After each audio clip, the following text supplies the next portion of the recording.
السلام علیکم ورحمۃ اللہ نحمدہ ونصلی علی رسولہ الکریم اما بعد فاعوذ باللہ من الشیطان الرجیم بسم اللہ الرحمن الرحیم رب اشرح لی صدری ویسر لی امری واحلل عقدۃ من لسانی یفقہوا قولی۔ سورہ قاف پارہ نمبر 26 ہے، آیت نمبر 20 سے کرنا ہے۔ اور کچھ آپ کو یاد ہوگا کہ ہم ٹاپک یہ چل رہا تھا کہ وجات سکرات الموت بالحق، کہ جس وقت موت کی بے ہوشیاں حق کو لے کر آ جاتی ہیں تو انسان ہوش میں آتا ہے، یعنی بے ہوشیاں ہوتی ہیں لیکن اس کو پھر حق کا پتہ چلتا ہے کہ یہ وہ چیز ہے جس سے وہ بھاگتا رہا۔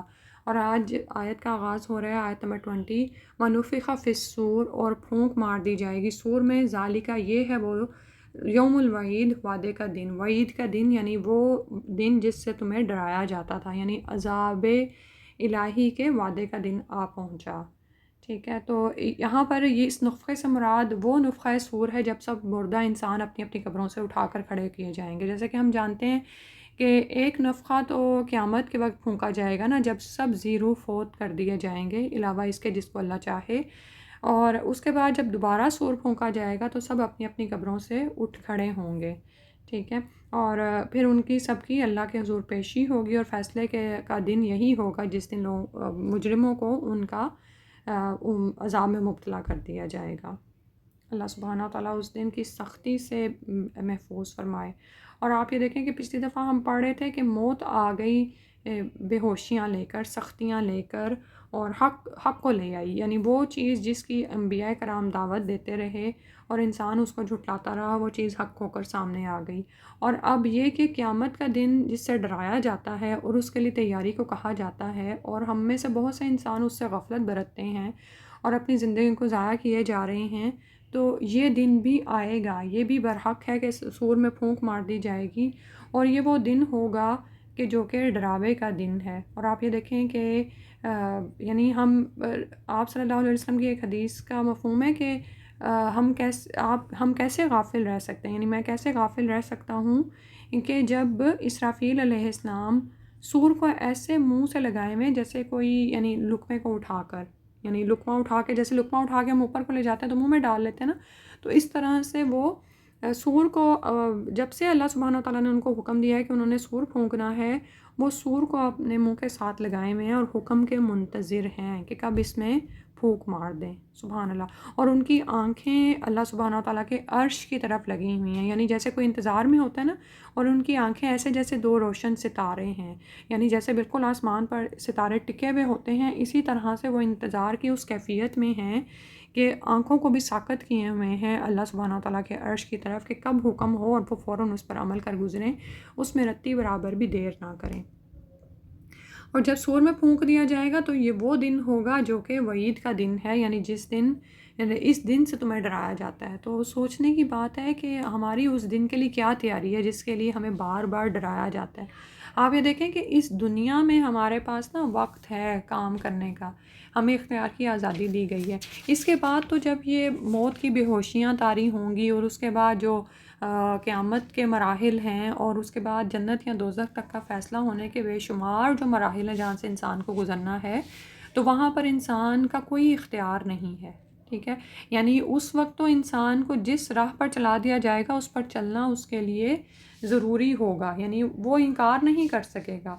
تو فرمایا آگے، وجاءت، اور آئے گا، کل نفس، ہر نفس، معہا، اس کے ساتھ ہوگا، سائقن، ایک چلانے والا، و شہیدن، اور ایک گواہی دینے والا، یعنی دو فرشتے جو ہیں وہ انسان کے ساتھ ہوں گے جو اس کا ریکارڈ لکھ رہے ہیں، تو ان میں سے ایک تو اسے پیچھے سے ہانک کر اللہ کے سامنے پیش کرے گا اور کہے گا کہ یہاں پر یہ حاضر ہے، اور دوسرا اس کا پوری زندگی کا ریکارڈ لا کر سامنے رکھ دے گا، یعنی مجرم بھی حاضر ہو جائے گا اور گواہیاں بھی وہاں پر، گواہی بھی پیش ہو جائے گی، یعنی اعمال نامہ بھی سامنے آ جائے گا، کوئی اس کو جھٹلا نہیں سکے گا۔ پھر فرمایا لقد کنتا، البتہ تحقیق تھا، تو فی غفلت، غفلت میں، من ھذا، اس سے تو غفلت میں تھا، یعنی تو مست اور مگن ہی رہا اور تمہیں یہ خیال ہی نہیں تھا کہ ایک دن ایسا آنا ہے کہ تمہیں اپنے اعمال کی جزا ملے گی یا سزا ملے گی۔ فکشفنا، تو کھول دیا ہم نے، ہٹا دیا ہم نے، عنکا، تجھ سے، غطاءک، تیرے پردے کو، فبصرک، تو تیری نگاہ، الیوم، آج کے دن، حدید، بڑی تیز ہے، لوہے کی طرح کاٹنے والی، تجھے دور تک نظر آ رہا ہے، سب کچھ تو تجھے نظر آ گیا. یعنی وہ چیزیں جس کی طرف انبیاء دعوت دیتے تھے اور تاریخ پکار پکار کے گواہی دیتی تھی حق کی، اور اسی طرح فطرت پکار پکار کے جس چیز کی طرف یعنی اللہ کی توحید کی طرف بلا رہی تھی، اور مجرم اس سے انکار کر رہے تھے، اس سے غفلت میں تھے، دنیا کی زندگی میں پڑے ہوئے تھے، دنیا کی دل فریبیوں میں مست تھے، مگن تھے، اور محاسبے کا ان کو کوئی ذکر ہی نہیں تھا. محاسبے کا اگر ذکر بھی ہوتا تو وہ اس کا انکار کر دیتے تھے، اس پر غور کرنا تو درکنار، اس کی بات سننا گوارا نہیں کرتے تھے. تو آج تو کیا ہوا، فکشفنا عنک غطاءک، تو آج سارے پردے ہٹ گئے، غیب کے پردے جو پڑے ہوئے تھے آنکھوں پر، اور نگاہ ان کو جھٹلانے کو تیار تھی اور قبول کرنے کو تیار نہیں تھی، دل اسی مستی میں تھا. تو آج وہ سب کچھ ہٹ گئے. وہ تمام باتیں جو کہ نظر نہیں آتی تھیں اور سمجھ نہیں آتی تھیں اور ان کا جانتے بوجھتے انکار کرتا رہا، آج وہ سب حقیقت ہو کر سامنے آ گئیں. فبصرک الیوم حدید، تو آج سے نگاہ بڑی تیز ہے، تجھے سب کچھ نظر آ رہا ہے. اللہ اکبر. آپ یہ دیکھیں کہ دنیا میں ہمیں کس کس طرح سے سمجھایا جاتا ہے. اور اگر ہم اس وقت ہمیں سمجھانے والا کوئی نہیں ہے تو ہمارا ضمیر ہی کتنی دفعہ ہمیں ملامت کرتا ہے، کتنی دفعہ پکار پکار کے ہمیں احساس دلاتا ہے کہ اب یہ غلطی کر دی، اب وہ غلطی کر دی ہے. لیکن کیا ہوتا ہے، پھر غفلت اور پھر سستی ہے، اور پھر وہی دنیا کی دل فریبیاں ہیں، وہی کھانا پینا ہے جس سے ہم اپنے ہاتھ نہیں روک سکتے، یعنی ایکسٹرا کھانے سے، اور اسی طرح وقت کے ضیاع سے ہم خود کو بچا نہیں سکتے ہیں نا. کس طرح لمحات پہ لمحات ضائع ہو رہے ہیں اور ہم غافل پڑے رہتے ہیں. ٹھیک ہے، اور تو اس دن نہیں ہوگا. فبصرک الیوم حدید، آج تو تیری نگاہ بڑی تیز ہے، تیری نگاہ خوب تیز ہے. وقال قرینہ، اور کہے گا اس کا قرین، اس کا ہم نشین، حاذا یہ ہے، ما لدیہ جو میرے پاس ہے، عتید حاضر، یعنی اس کا ساتھی عرض کرے گا جو میری سپردگی میں تھا آج یہ حاضر ہو گیا ہے. اور اس کا یہ بھی مطلب بنتا ہے کہ اس کا ساتھی یعنی جو فرشتہ اس کے ساتھ ساتھ ہے وہ لے کے جا رہا ہے اس کو، اور کہے گا کہ یہ اس کا اعمال نامہ ہے، لدیہ میرے پاس، عتید جو کہ تیار شدہ ہے. ٹھیک ہے، جس میں ایک ایک چیز گن گن کر رکھی گئی ہے، یہ سب کچھ اس کے لیے موجود ہے. استغفر اللہ. اللہ اکبر. یعنی ابھی جیسے بتایا نا کہ اختیار کی آزادی اسی دنیا میں ہے، وہاں پر تو جس طرح چلایا جا رہا ہے نا وہ چلنا پڑے گا. اور پھر ایک بات اور دیکھیں کہ یہ جو وہاں پر جس طرح چلایا جا رہا ہے، چاہے ثواب کی طرف، چاہے عذاب کی طرف، چاہے ابدی نعمتوں کی طرف، چاہے ابدی عذاب کی طرف، تو یہ کس چیز کا نتیجہ ہے؟ یہ دراصل دنیا میں اپنے اختیار کی آزادی کو استعمال کرنے کا نتیجہ ہے. یہ کنسیکوینسز ہیں جو وہاں پہ نظر آئیں گے. یعنی ایک شخص جس نے اپنے اختیار کی آزادی سے حق کو قبول کیا تو وہاں پر اس کے لیے حق کے راستے سارے واضح ہو جائیں گے اور وہ جنت تک سیدھا جائے گا. ٹھیک ہے، اور دوسری طرف جس شخص نے اس دنیا میں اپنے اختیار کی آزادی سے غلط فائدہ اٹھایا، حق کا انکار کر دیا، کفر پر ہی رہا، تو پھر آخرت میں ویسے ہی دروازے اس کے لیے کھلیں گے نا جہنم کی طرف کے. نعوذ باللہ من ذالک. پھر فرمایا جائے گا القیا، ڈال دو. اچھا اب یہ آ گیا ہے، تم دونوں ڈال دو اس کو، فی جہنم، جہنم میں، کلّا ہر کفارن، نہ شکرے کو، انیدن سرکش کو. یعنی یہ اب اس کو اس کا جو یعنی سب کچھ تو حاضر ہو گیا، اعمال نامہ بھی حاضر ہے اور جو بھی کچھ ہے، تو اب ان کو جہنم میں ڈال دو. یعنی آج وہ دن ہے کہ یہ ابدی عذاب میں ڈال دیے جائیں گے.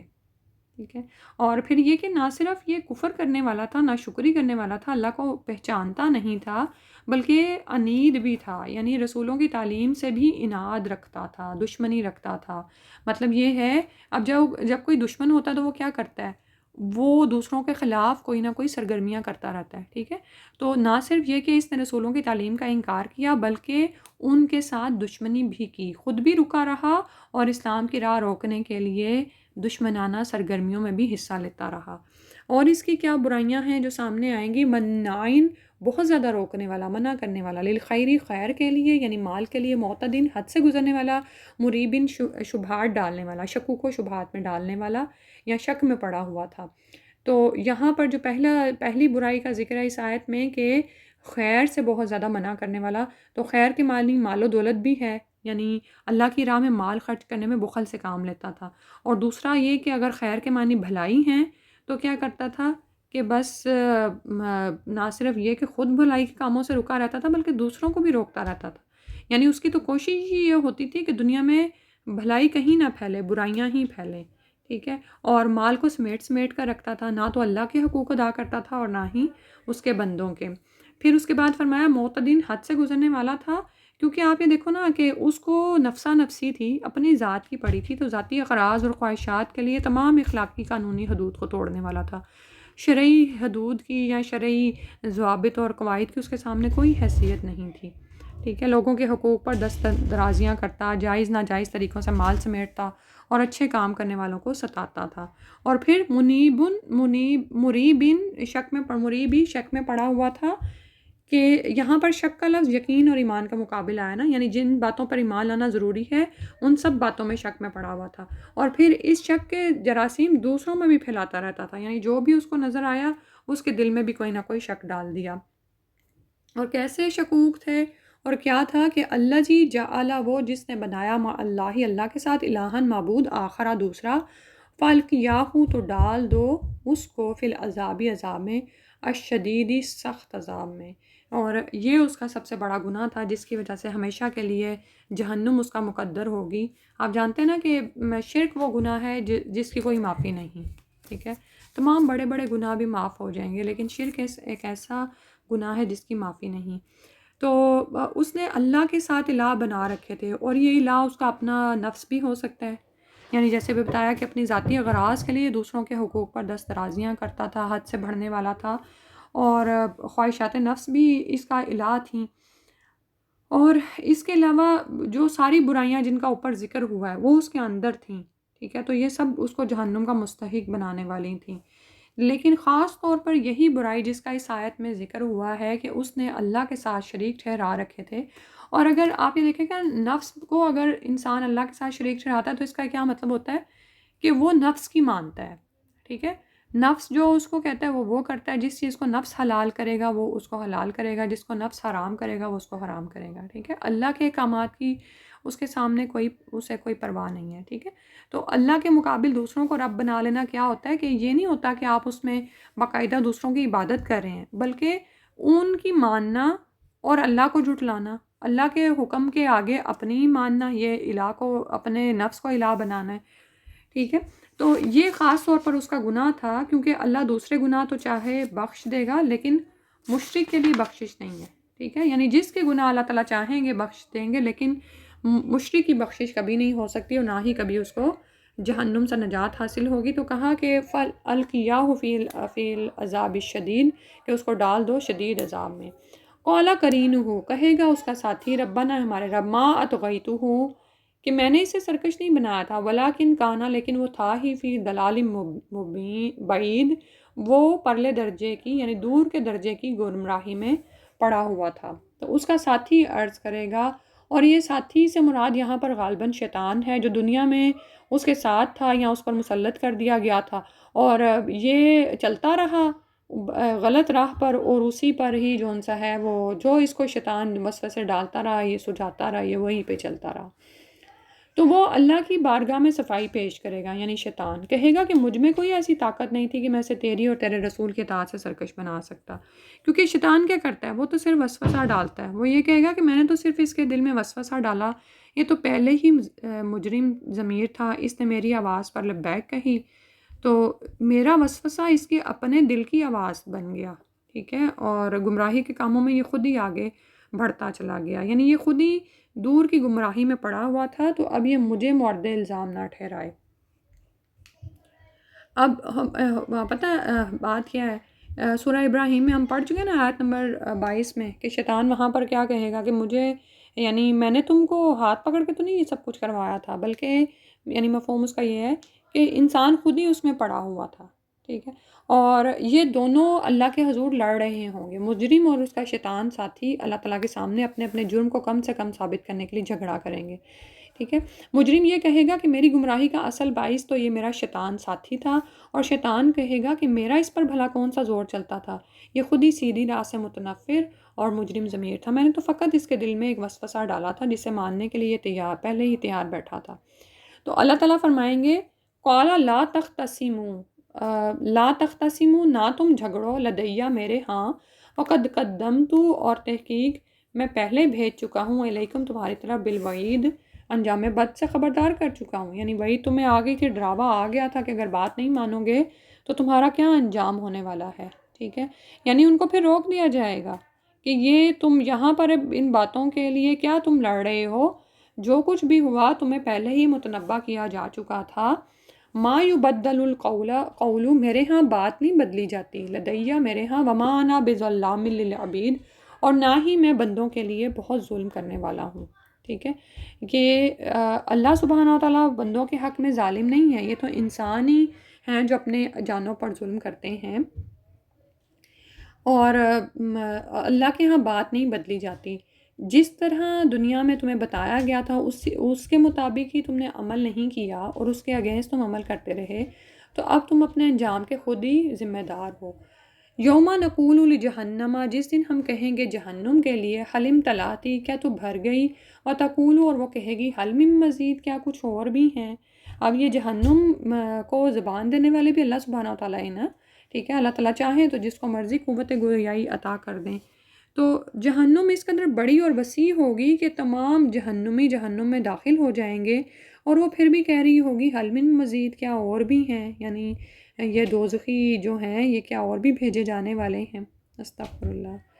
اور اسی کے لیے ایک حدیث آتی ہے کہ سیدنا انس رضی اللہ عنہ کہتے ہیں کہ آپ صلی اللہ علیہ وسلم نے فرمایا دوزخی دوزخ میں ڈالے جائیں گے تو دوزخ یہی کہتی رہے گی کہ کچھ اور بھی ہے، حتیٰ کہ اللہ تعالیٰ اپنا قدم اس پر رکھ دے گا. اس وقت وہ کہے گی بس بس میں بھر گئی. یہ کہ بخاری کتاب و تفسیر کی حدیث ہے. یعنی اور دوسرا یہ بھی ہو سکتا ہے کہ جہنم اس دن اس قدر غیظ و غضب میں بھڑک رہی ہوگی کہ اللہ تعالیٰ کے اس سوال پر وہ جواب دے گی کہ جتنے بھی مجھ میں داخل ہونے کے مستحق ہیں سب کو لے آؤ، میں آج کسی کو نہیں چھوڑوں گی. اللہ اکبر. وَأُزْلِفَتِ الْجَنَّةُ، اور نزدیک کر دی جائے گی جنت، للمتقین پرہیزگاروں کے لیے، غیر بعید، وہ کچھ بھی دور نہیں ہوگی. سبحان اللہ. تو پرہیزگاروں کے حق میں جنت کا فیصلہ ہو جائے گا. وہ جنت میں داخل ہونے سے پہلے ہی جنت کو زینت اور گناگوں نعمتوں سے آراستہ پہ راستہ دیکھ لیں گے. وہ ان کے سامنے قریب کر دی جائے گی، وہ اس کی خوشگوار خوشبوئیں محسوس کرنے لگیں گے. اور اگر فاصلہ زیادہ بھی ہوگا تو سمٹا کر جنت ان کے قریب، یعنی اس فاصلے کو سمٹا کر جنت ان کے قریب کر دی جائے گی. ہاں، جنت میں کیسے لوگ داخل ہوں گے، جہنم میں کیسے داخل ہوں گے. سیدنا ابو ہریرہ رضی اللہ عنہ کہتے ہیں کہ آپ صلی اللہ علیہ وسلم نے فرمایا جنت اور دوزخ آپس میں تکرار کرنے لگیں. دوزخ نے کہا کہ مجھ میں وہ لوگ آئیں گے جو متکبر اور جابر ہیں، اور جنت کہے گی کہ مجھ میں تو کمزور اور ناتواں قسم کے لوگ داخل ہوں گے. اللہ تعالیٰ نے جنت سے فرمایا تو میری رحمت ہے، میں تیری وجہ سے اپنے جن بندوں پر چاہوں گا رحمت کروں گا.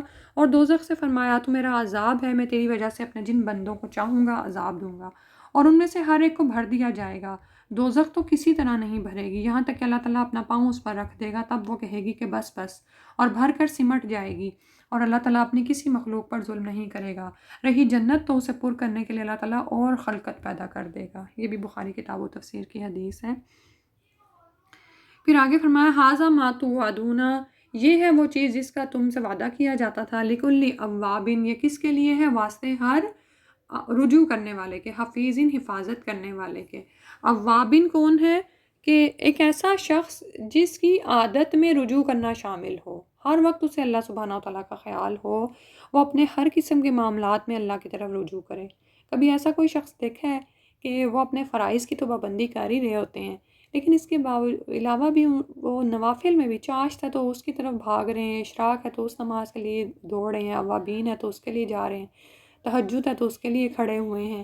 اور اسی طرح زندگی کے اور بھی بے شمار جو معاملات ان کو پیش آتے ہیں وہ اس کے لیے اللہ ہی کی طرف جھکتے ہیں. ٹھیک ہے، دنیا میں ان کو کوئی تنگ کر دیتا ہے تو وہ تسبیح کرنا شروع کر دیتے ہیں، ذکر اذکار کرتے ہیں. ٹھیک ہے، اب یہ ذکر اذکار کیا کرتے ہیں، یہ ان کو لوگوں کی باتوں کے اثرات سے بچا لیتے ہیں. تو اواب کون ہے، ایسا شخص جس کا معمول ہی یہ بن گیا ہو کہ وہ اپنے ہر قسم کے حالات میں اللہ کی طرف رجوع کرے اور اللہ کی رضا کے مطابق ہی عمل کرے. اور حفیظ ان ہے، وہ حفاظت کرنے والا ہے. کن چیزوں کی حفاظت کرنے والا ہے، اللہ کے احکامات کی، اللہ تعالیٰ کے اوامر کی پر عمل کرنے والا، اور نواہی سے بچنے والا. یہ بھی حفاظت ہے نا کہ اپنے آپ کی حفاظت کی جائے نواہی سے. تو ہر قسم کی حفاظت اور محافظت اس میں شامل ہے. اپنے عہد و پیمان کی محافظت کرنے والا، خواہ وہ اللہ سے کیے ہوئے ہوں یا مخلوق سے کیے ہوئے ہوں. حدود اللہ کا دھیان رکھنے والا اور تمام فرائض کا اہتمام کرنے والا. مثلاً ہم میں سے بھی ہم دیکھیں نا بعض اوقات کیا ہوتا ہے کہ اچھا فجر پڑھ لی ہے، ظہر پڑھ لی ہے، عصر پڑھ لی ہے، مغرب پڑھ لی، عشاء پڑھ لی، یہ بھی حفاظت ہے نا۔ اسی طرح سے زکوٰۃ کا جب معاملہ پیش آتا ہے تو اچھا سارے مال کی زکوٰۃ ہو گئی، اس کی ہو گئی، اس کی ہو گئی، پھر اسی طرح اچھا حج میں نے کیا یا نہیں کیا ہے، مجھ پر حج فرض ہے تو میں کب تک کر لوں، کیا کر لوں، اور اسی طرح روزوں کا معاملہ ہے، روزے رکھ لیے ہیں، اب کتنے باقی رہ گئے ان کو شمار کریں، ان کو بھی رکھتے رہیں، ٹھیک ہے۔ تو یہ سب کچھ کیا ہے کہ حفاظت کرنا۔ اور اس کی کیا خصوصیت ہے؟ اور من خشی الرحمن، جو ڈر گیا اللہ سے، رحمان سے، بالغیبی غیب سے، بن دیکھے، وجاء اور لایا، بقلب منیب ایک رجوع کرنے والا دل۔ تو وہ کون ہے؟ وہ ایسا شخص ہے جو اللہ سے ڈرتا ہے، اللہ کی صفت رحمان ہے، وہ الرحمن سے ڈرتا ہے، اس کی عظمت اور جلال کی وجہ سے اس سے ڈرتا رہتا ہے، ٹھیک ہے۔ یعنی آپ یہ دیکھیں کہ عمل کر رہا ہے، اواب بھی ہے، اور حفیظ بھی ہے، حفاظت کرنے والا ہے اپنے تمام معاملات کی، اللہ کے حقوق میں کمی نہیں کرنے والا، بندوں کے حقوق میں کمی نہیں کرنے والا، لیکن اس لیے کہ ایسا نہ ہو کہ میرا عمل ہی مقبول نہ ہو، پتہ نہیں اللہ کے یہاں قبولیت ہوئی کہ نہیں، وہ رحمان سے بن دیکھے ہی ڈرتا ہے، ٹھیک ہے، اور ایک صاف ستھرا رجوع کرنے والا دل لے کر آتا ہے۔ اچھا اوپر بھی رجوع کرنے کا مطلب آیا نا اواب، اواب ہوتا ہے کہ ایک ایسا شخص جس کا کردار ہی اواب ہو، یعنی وہ ہر وقت اپنے ہر معاملے میں اللہ سے رجوع کرنے والا ہو۔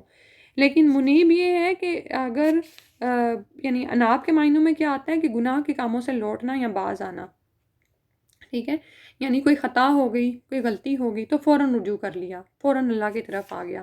اور یہاں پر کس کا ذکر ہے؟ بقلب منیب، ایک رجوع کرنے والے دل کا ذکر آیا، ٹھیک ہے، یعنی جب گناہ ہو جاتا ہے تو پھر اس کا اعتراف کرتا ہے، آئندہ نہ کرنے کا عزم کرتا ہے، تو اس کا دل ہی ایسا ہے کہ اسے گناہ کے کاموں سے نفرت ہوتی ہے، لیکن اتفاق سے کوئی گناہ سرزد ہو جاتا ہے تو پھر کیا کرتا ہے؟ فوراً اللہ کی طرف رجوع کرتا ہے۔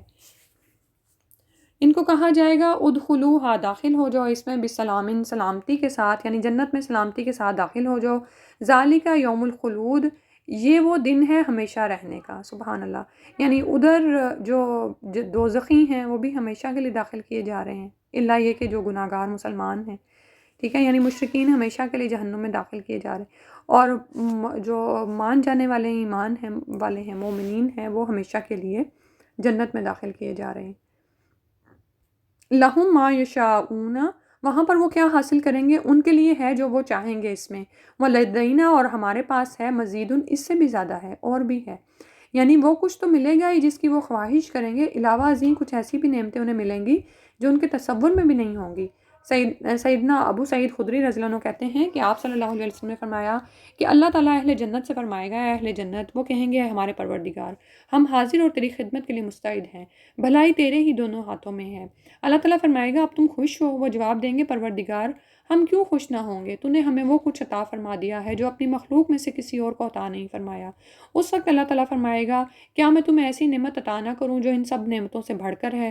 جنتی پوچھیں گے پروردگار ان نعمتوں سے بڑھ کر اور کیا نعمت ہو سکتی ہے؟ اللہ تعالیٰ فرمائے گا میں تم پر اپنی رضامندی اتارتا ہوں، اس کے بعد میں کبھی تم سے ناراض نہ ہوں گا۔ یہ بخاری کتاب التوحید کی حدیث ہے، سبحان اللہ۔ تو وہاں پر کیا کچھ انسان کو ملنے والا ہے۔ اللہ سبحانہ و تعالیٰ ہمیں جنت الفردوس عطا فرما دیں اور جہنم سے بچا لیں، آمین۔ اس کے بعد تاریخ کی مثالوں سے سبق دیا جا رہا ہے کہ شاید انسان توحید کی طرف لوٹ آئے۔ فرمایا وَكَمْ أَهْلَكْنَا، اور کتنی ہی ہلاک کی ہم نے، قبلہم ان سے پہلے، من قرنٍ بستیوں میں سے، ہم وہ اشد زیادہ شدید تھی، منہم ان سے، بطشن پکڑ میں، یعنی وہ تو ان سے بھی زیادہ سخت تھی پکڑ میں، فنقبوا پس کریدنے لگے، فی البلاد شہروں میں، حل من محیص کیا ہے کوئی بھاگنے کی جگہ؟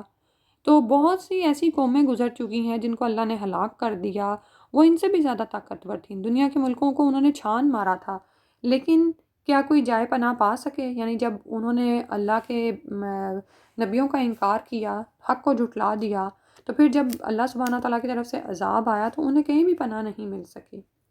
تو سابقہ امتوں کے احوال دیکھ کے اے اہل مکہ تم سمجھتے نہیں ہو کہ تم سے پہلے تم سے شدید طاقتور قومیں گزر چکی ہیں، انہوں نے تو تم سے زیادہ شہروں کو کھنگالا تھا اور زیادہ تہذیبیں آباد کی تھیں، لیکن جب انہوں نے سرکشی دکھائی، اور پیچھے جو بھی وہ آ رہی ہے نا برائیاں جہنم میں جانے والوں کے بارے میں، تو ان کو یاد کر لینا، تو جب انہوں نے یہ سب کچھ کیا تو پھر جب اللہ کی طرف سے عذاب آیا حل من محیص، تو ہے کوئی بھاگنے کی جگہ؟ نہیں، کوئی کہیں کوئی وہ جائے پناہ نہ پا سکے۔ ان فی ذالک، کا بے شک اس میں ہے، لذکر، نصیحت ہے، لمن واسطے اس کے جو کانا ہو لہو اس کا قلبن دل، او القا یا وہ ڈالے، اسمع کان کو، وہوا شہیدن اور وہ متوجہ ہو۔ یعنی تاریخ کی ان نشانیوں میں عبرت کا سبق کس کے لیے ہے؟ ہر اس شخص کے لیے جو دل رکھتا ہو یا سماعت کو لگائے، کانوں کو لگائے، غور سے بات کو سنے، دل متوجہ ہو، کانوں سے غور سے سن رہا ہو، وہوا شہیدن اور وہ حاضر بھی ہو۔ یعنی بعض اوقات کیا ہوتا ہے کہ آپ وہاں پر جسمانی طور پر تو حاضر ہوتے ہیں لیکن ذہنی طور پر حاضر نہیں ہوتے۔ آپ یہ دیکھیں کہ آج کل اس کو آسانی سے اس طرح سمجھا جا سکتا ہے کہ بچے کسی گیجٹ پر بیٹھے ہوتے ہیں، آپ ان کو بتاتے رہتے ہیں، کام بھی کہتے رہتے ہیں، وہ آگے سے ہاں ہوں بھی کر دیتے ہیں، لیکن جب پوچھتے ہیں کہ کیا نہیں تو پھر انہیں پتہ ہی نہیں ہوتا کہ کیا کام کہا گیا تھا۔ تو ہدایت اور نصیحت کے حصول کے لیے دو باتوں میں سے ایک کا ہونا ضروری ہے، یا تو انسان خود اتنی عقل سمجھ رکھتا ہو کہ اقوام سابقہ کے حالات سن کر کوئی صحیح نتیجہ اخذ کر سکے، یا اگر کوئی دوسرا اسے جب سمجھا رہا ہے تو اس وقت ہی وہ پوری توجہ سے سننے کے لیے تیار نہ ہو۔ تو جس شخص میں یہ دونوں باتیں نہیں ہیں وہ کیسے کسی واقعے سے سبق حاصل کر سکتا ہے؟ پھر اللہ سبحانہ وتعالیٰ نے فطرت سے نشانی دی، دیکھتے نہیں ہو وَلَقَدْ خَلَقْنَا السَّمَاوَاتِ وَالْأَرْضَ، اور البتہ تحقیق پیدا کیا ہم نے آسمانوں اور زمین کو، وَمَا بَيْنَهُمَا، اور جو کچھ ان دونوں کے درمیان ہے، فِي سِتَّةِ أَيَّامٍ، 6 دنوں میں، وَمَا مَسَّنَا، اور نہیں چھوا ہم کو، مِن لُغُوبٍ، کوئی تھکان۔ اللہ سبحانہ وتعالیٰ نے سبحان اللہ 6 دنوں میں آسمان و زمین کو پیدا کیا، اور اللہ تعالیٰ کو مخلوق کی طرح کوئی تھکاوٹ نہیں ہوتی ہے۔ یہ یہود و نصارہ کا اللہ تعالیٰ پر من گھڑت الزام ہے کہ اللہ تعالیٰ نے 6 دن میں آسمان و زمین کو پیدا کیا اور 7ویں دن آرام کیا، ٹھیک ہے، نعوذ باللہ من ذالک۔ اور بائبل میں اب بھی کتاب پیدائش میں ایسی عبارت موجود ہے۔ تو اللہ کو لیسا کمثلہ شیء، اللہ سبحانہ وتعالیٰ کی تو کوئی مثال ہی نہیں، دنیا میں ہر چیز جوڑے میں پیدا کی گئی ہے، اللہ سبحانہ وتعالیٰ وطر ہیں، اس کو مخلوق کے ساتھ مثال نہیں دی جا سکتی، یا ایسی ہی کسی چیز کے مثال قرار دینا، یہ سب سے بڑی گمراہی ہے کہ جیسے ہم کام کرتے تھک جاتے ہیں تو نعوذ باللہ اللہ تعالیٰ بھی تھک گئے ہیں۔ تو اس آیت میں ان کے اسی الزام کی تردید کی گئی ہے۔ وَمَا مَسَّنَا مِن لُغُوبٍ، ہمیں کوئی تھکاوٹ نہیں پہنچی۔ فَاصْبِرْ عَلَىٰ مَا يَقُولُونَ، تو آپ صبر کیجئے اوپر اس کے جو وہ کہتے ہیں، وَسَبِّحْ، اور تسبیح بیان کیجئے، بِحَمْدِ رَبِّکَ، ساتھ اپنے رب کی حمد کے، قبل طلوع الشمس، شمس یعنی سورج کے طلوع ہونے سے پہلے، وقبل الغروب، اور اس کے غروب سے پہلے۔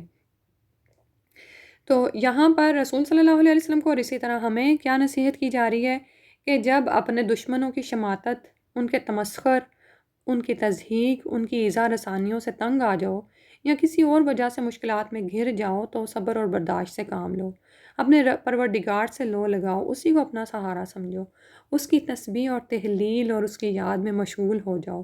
اس سے کیا ہوگا؟ ساری ذہنی کوفت، ساری ٹینشن، سارے ڈپریشن دور ہو جائیں گے۔ یہی وہ نسخہ کیمیا ہے نا جس کی نبی صلی اللہ علیہ وسلم کو تلقین کی جا رہی ہے، اور سب مسلمانوں کو بھی متعدد مقامات پر اسی کی تلقین کی گئی ہے۔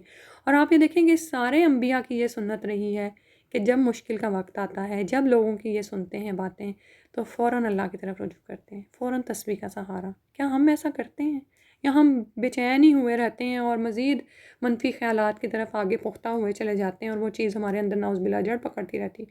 تو جب بھی کوئی چیز تکلیف دے، جب بھی کوئی خلاف مزاج بات ہو جائے، یعنی ہم تو اب یہ ہوتا ہے نا کہ ہمارا مزاج بن گیا ہے کہ ہمیں لوگوں کی باتیں پسند نہیں آتی، اور یا پھر یہ کہ ہم شکوہ پہ اتراتے ہیں فوراً، تو نہیں، فوراً کیا کریں؟ صبر کریں جو وہ لوگ کہتے ہیں، اور اپنے رب کی تسبیح بیان کریں سورج کے طلوع سے پہلے اور غروب سے پہلے، ٹھیک ہے۔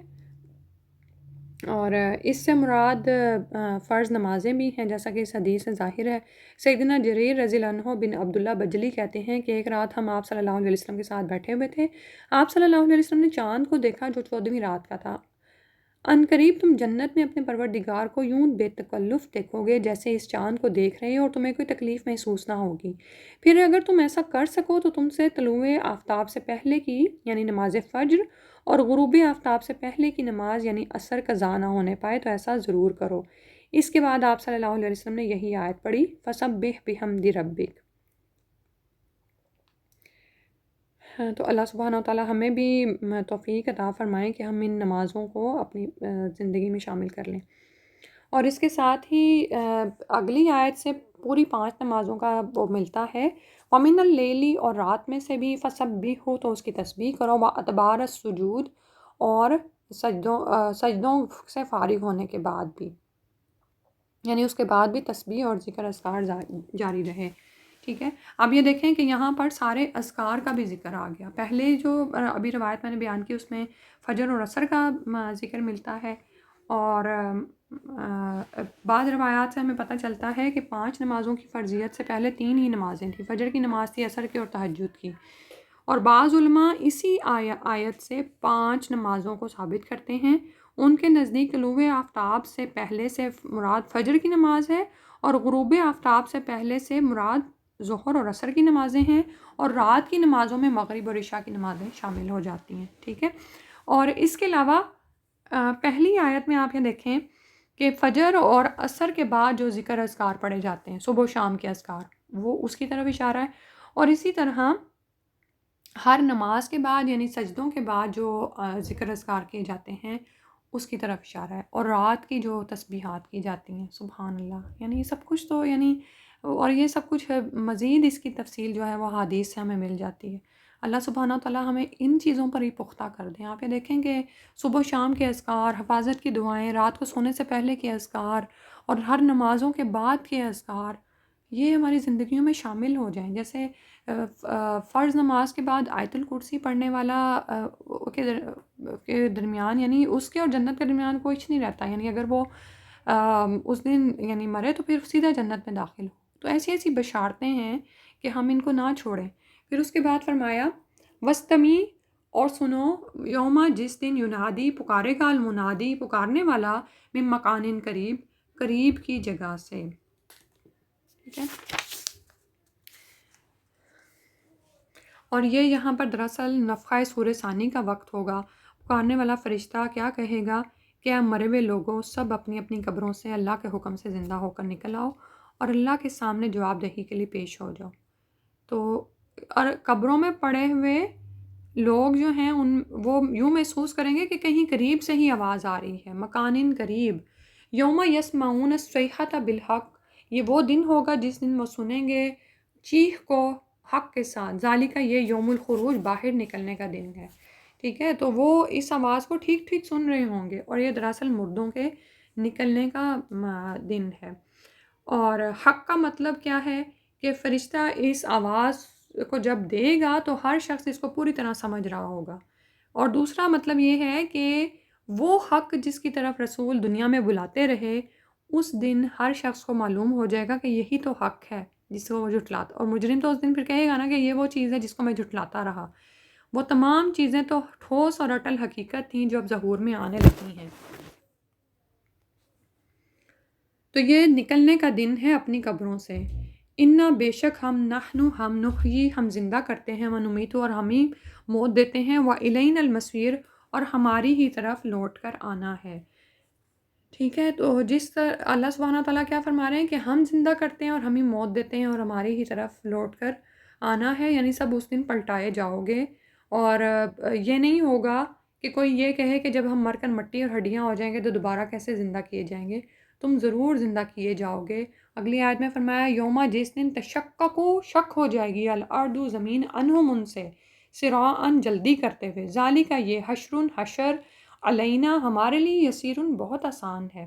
تو جس طرح زمین پھٹتی ہے اور پودے کی کومپل باہر نکل آتی ہے نا، اسی طرح اس دن زمین پھٹ جائے گی اور پودوں کی طرح انسان زمین سے اگنے لگیں گے اور ٹڈیوں کی صورت میں باہر آنا شروع ہو جائیں گے. آپ یہ دیکھیں کہ جس دن سے آدم علیہ السلام پیدا ہوئے ہیں تب سے کتنی مخلوقات ہیں جو کہ زمین پر آ چکی. تو یہ ان سب کے نکلنے کا دن ہے، جن اور انسانوں کے. تو فوراً ہی وہ نکلتے چلے جائیں گے، ان کی نشوونما ہوتی چلی جائے گی اور وہ اللہ کی طرف دوڑیں گے. یعنی اور یہ جمع کرنا جو ہے اللہ کے حضور کچھ بھی مشکل نہیں ہے. ٹھیک ہے. اور پھر یہ کہ جیسے ابھی میں کہہ رہی تھی نا کہ اس دنیا میں ہی ساری آزادی ہے اختیار کی. اور یہ اس دنیا کو اگر آخرت کے مقابلے میں دیکھیں نا تو آخرت اور قبر کے اور قیامت کے، یعنی جنت یا دوزخ تک پہنچنے کے یہ جو تمام مراحل ہیں یہ اتنے بڑے ہیں، اتنے وسیع ہیں اور اتنے ٹائم والے ہیں، اور اس کے برعکس اگر ہم دنیا میں اپنی زندگی کو دیکھیں تو وہ تو ایک کنارے پر لگی ہوئی ہے، اور اس کنارے والی زندگی میں ہمیں تھوڑا سا جو ہے نا، اس تھوڑی سی زندگی میں ہمیں اختیار دیا گیا ہے، لیکن اس اختیار پہ ہمارے یہ سارے مراحل بنیاد رکھتے ہیں، ٹھیک ہے؟ تو ہم کیا کر رہے ہیں اس دنیا میں؟ اس دنیا میں ہم نے اپنے اختیار کی آزادی کو کہاں پر استعمال کیا بھائی، یہ دیکھنے والی بات ہے۔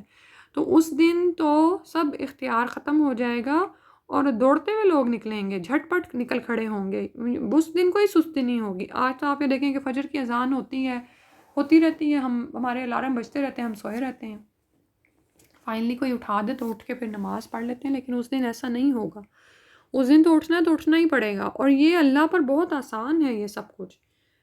اور پھر یہ کہ نکلنا لوگوں کا، زندہ ہونا، یہ بھی کوئی مشکل نہیں ہے، جیسے نباتات پھٹتی ہیں نکل آتی ہیں، اسی طرح تمہارا بھی جو عجب الذنب ہے وہ زمین میں ہے، تو وہ اسی پر جب پانی پڑے گا تو وہ پھٹے گی، کومپل کی طرح آئے گا، اور اس کو بھی سارے اعضاء لگتے چلے جائیں گے، اور روحیں تو اللہ کے پاس موجود ہے نا، تو وہ پھر پھونک دی جائیں گی، اور پھر دوبارہ جسم اور روح کا اتصال ہو جائے گا۔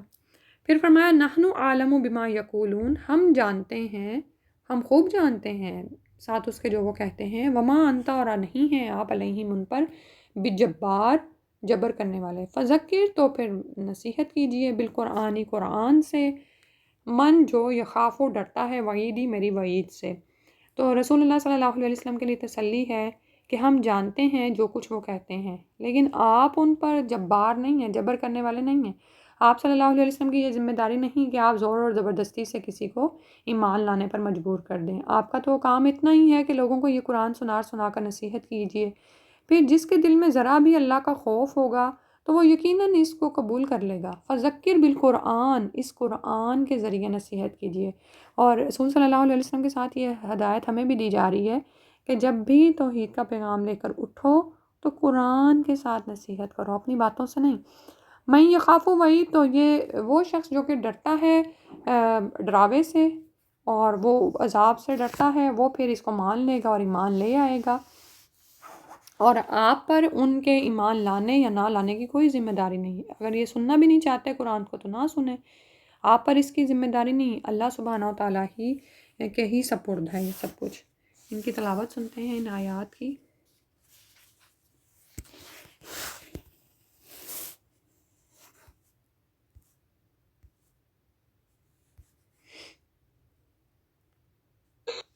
ونفخ في الصور ذلك يوم الوعيد وجاءت كل نفس معها سائق وشهيد لقد كنت في غفلة من هذا فكشفنا عنك غطاءك فبصرك اليوم حديد وقال قرينه هذا ما لدي عتيد ألقيا في جهنم كل كفار عنيد مناع للخير معتد مريب الذي جعل مع الله إلها آخر فألقياه في العذاب الشديد قال قرينه ربنا ما أطغيته ولكن كان في ضلال بعيد قال لا تختصموا لدي وقد قدمت إليكم بالوعيد ما يبدل القول لدي وما أنا بظلام للعبيد يوم نقول لجهنم هل امتلأت وتقول هل من مزيد وأزلفت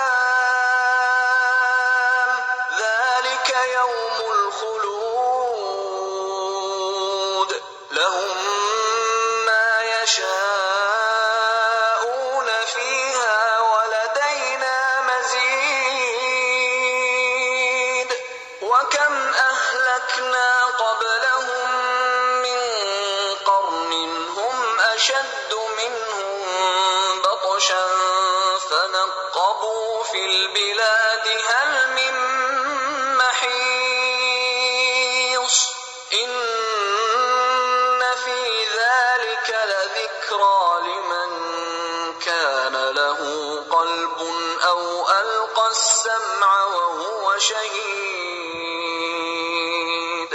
ولقد خلقنا السماوات والأرض وما بينهما في 6 أيام وما مسنا من لغوب فاصبر على ما يقولون وسبح بحمد ربك قبل طلوع الشمس وقبل الغروب